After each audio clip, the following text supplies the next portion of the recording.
بسم اللہ الرحمن الرحیم۔ خواتین و حضرات، میں ہوں رابعہ عثمان اور آپ سب کو السلام علیکم۔ ناظرین، ابراہہ کون تھا؟ وہ خانہ کعبہ پر کیوں حملہ کرنا چاہتا تھا اور خانہ کعبہ پر حملہ کرنے کا سبب کیا تھا؟ جب اس نے خانہ کعبہ پر حملہ کیا تو اس کا انجام کیا ہوا؟ اس کا ذکر اللہ تعالیٰ نے قرآن مجید میں کیسے ارشاد فرمایا؟ یہی آج کی ہماری ویڈیو کا موضوع ہے۔ ہم آج آپ کو قرآن و حدیث کی روشنی میں ہاتھی والوں اور ابابیلوں کا واقعہ سنائیں گے۔ ویڈیو میں آگے بڑھنے سے پہلے اگر آپ ہمارے چینل پر نئے آئے ہیں تو برائے مہربانی آپ ہمارا چینل رابعہ عثمان اسلامک چینل کو سبسکرائب کریں، جہاں آپ کو اسلامک ہسٹری، احادیث اور اسلامی واقعات پر مبنی ویڈیوز ملتی رہیں گی۔ ناظرین، روایت کے مطابق رسول اکرم صلی اللہ علیہ وآلہ وسلم کی پیدائش سے صرف 2 دن پہلے یمن کا بادشاہ ابراہہ ہاتھیوں کی فوج لے کر معاذ اللہ کعبہ شریف گرانے کے لیے مکہ پر حملہ آور ہوا تھا۔ اس کا سبب یہ تھا کہ ابراہہ نے یمن کے دارالحکومت سنا میں ایک بہت ہی شاندار اور عالیشان گرجا گھر بنایا اور یہ کوشش کرنے لگا کہ عرب کے لوگ بجائے خانہ کعبہ کے یمن آ کر اس گرجا گھر کا حج کریں۔ جب مکہ والوں کو یہ معلوم ہوا تو قبلہ کنانہ کا ایک شخص غیظ و غضب میں جل بھن کر یمن گیا۔ وہاں جا کر گرجا گھر میں پاخانہ کر کے اس کو نجاست میں لت پت کر دیا۔ جب ابراہہ نے یہ واقعہ سنا تو طیش میں آ گیا اور خانہ کعبہ کو معاذ اللہ گرانے کے لیے ہاتھی والوں کی فوج لے کر مکہ پر حملہ کر دیا، اور اس کی فوج کو اگلے دستے نے مکہ والوں کے تمام اونٹوں اور دوسرے مویشیوں کو چھین لیا۔ اس میں تقریباً 200 یا 400 اونٹ حضرت عبدالمطلب رضی اللہ تعالیٰ عنہ کے بھی تھے۔ آپ امام الانبیاء محمد صلی اللہ علیہ وسلم کے دادا جان تھے۔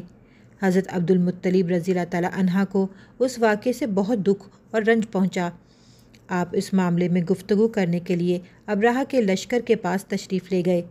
جب ابراہہ کو معلوم ہوا کہ قریش کا سردار اس سے ملاقات کرنے کے لیے آیا ہے تو اس نے اپنے آپ کو خیمے میں چھپا لیا اور کہا کہ سردار کو خیمے کے اندر بھیجو۔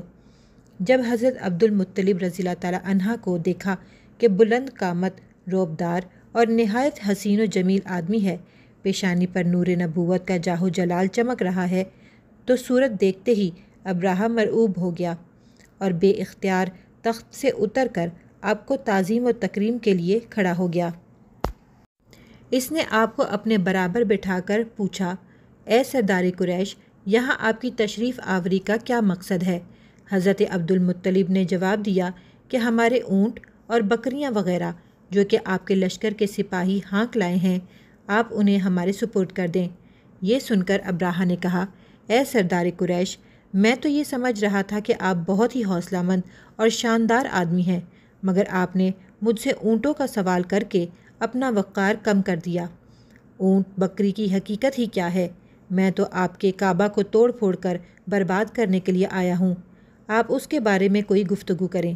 حضرت عبدالمطلب رضی اللہ تعالیٰ عنہ نے ارشاد کیا کہ مجھے تو اپنے اونٹوں پر مطلب ہے، کعبہ میرا گھر نہیں بلکہ اللہ رب العزت کا گھر ہے، وہ خود اپنے گھر کو بچا لے گا، مجھے کعبہ کی فکر نہیں۔ یہ سن کر ابراہہ اپنے فرعونی لہجے میں کہنے لگا، اے سردار مکہ، سن لیجئے، میں کعبہ کو گرا کر اس کی اینٹ سے اینٹ بجا دوں گا، معاذ اللہ روئے زمین پر سے کعبہ کا نام و نشان مٹا دوں گا۔ مکہ والوں نے میرے گرجا گھر کی بڑی بے حرمتی کی ہے، اس لیے میں اس کا انتقام لینے کے لیے کعبہ کو مسمار کر دینا ضروری سمجھتا ہوں اور ہاتھیوں کا لشکر لے کر آیا ہوں۔ حضرت عبدالمطلب رضی اللہ تعالیٰ عنہ نے فرمایا، آپ جانیں اور خدا جانے، آپ سے سفارش کرنے والا میں کون ہوتا ہوں۔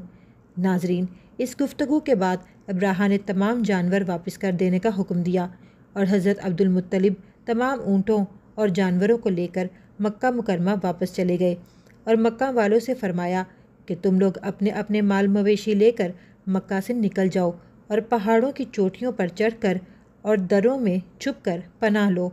مکہ والوں میں سے یہ کہہ کر پھر خود اپنے خاندان اور چند آدمیوں کو ساتھ لے کر خانہ کعبہ گئے اور دروازے کا حلقہ پکڑ کر انتہائی بے قراری و گریہ و زاری کے ساتھ دربار باری الہ میں اس طرح دعا مانگنے لگے، اے پروردگار عالم، بے شک ہر شخص اپنے اپنے گھر کی حفاظت کرتا ہے، اس لیے تو بھی اپنے گھر کی حفاظت فرما اور صلیب والوں اور صلیب کے پجاریوں عیسائیوں کے مقابلے میں اپنی اطاعت اشاروں کی مدد فرما۔ ناظرین، حضرت عبد المطلب رضی اللہ تعالیٰ عنہ یہ دعا مانگ کر اپنے خاندان والوں کو ساتھ لے کر پہاڑ کی چوٹی پر چڑھ گئے اور اللہ تعالیٰ کی قدرت کا جلوہ دیکھنے لگے۔ ابراہ صبح خانہ کعبہ کی گرانے کے لیے اپنے لشکر جرار اور ہاتھیوں کی قطار کے ساتھ آگے بڑھا اور مقام مغمس میں پہنچا تو اس کا ہاتھی جس کا نام محمود تھا ایک دم زمین پر بیٹھ گیا۔ ہر چند مارا اور بار بار للکارا مگر ہاتھی نہ اٹھا۔ اسی حال میں قہر الہی ابابیلوں کی شکل میں نمودار ہوا اور ننھے ننھے پرندے جھنڈ کے جھنڈ جن کی چونچ اور پنجوں میں 3 کنکریاں تھیں سمندر کی جانب سے حرم کعبہ کی طرف آنے لگے۔ ناظرین، ابابیلوں کے ان لشکر نے ابراہہ کی فوج پر اس زور سے پتھر برسائے کہ آن کی آن میں ابراہہ کے لشکر اور اس کے ہاتھیوں کے پرخچے اڑ گئے۔ ابابیلوں کی سنگ باری خداوند قہار و جبار کے قہر و غضب کی ایسی مار تھی کہ جب کوئی کنکری ہاتھی والے کے سر پر پڑتی تو اس آدمی کو چیرتی ہوئی ہاتھی کے بدن سے پار ہو جاتی۔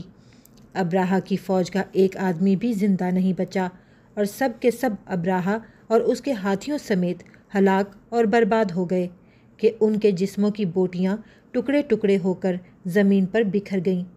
قرآن مجید کی سورہ فیل میں اللہ تعالیٰ نے اس واقعے کا ذکر کرتے ہوئے ارشاد فرمایا، کیا تو نے نہیں دیکھا کہ تمہارے رب نے ہاتھی والوں کے ساتھ کیا معاملہ کیا؟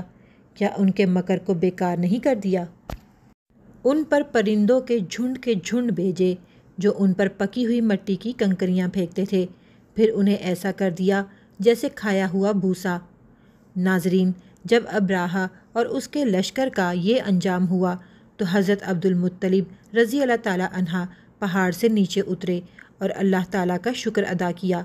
ان کی اس کرامت کا دور دور تک چرچا ہو گیا اور تمام اہل عرب ان کو ایک خدا رسیدہ بزرگ کی حیثیت سے قابل احترام سمجھنے لگے۔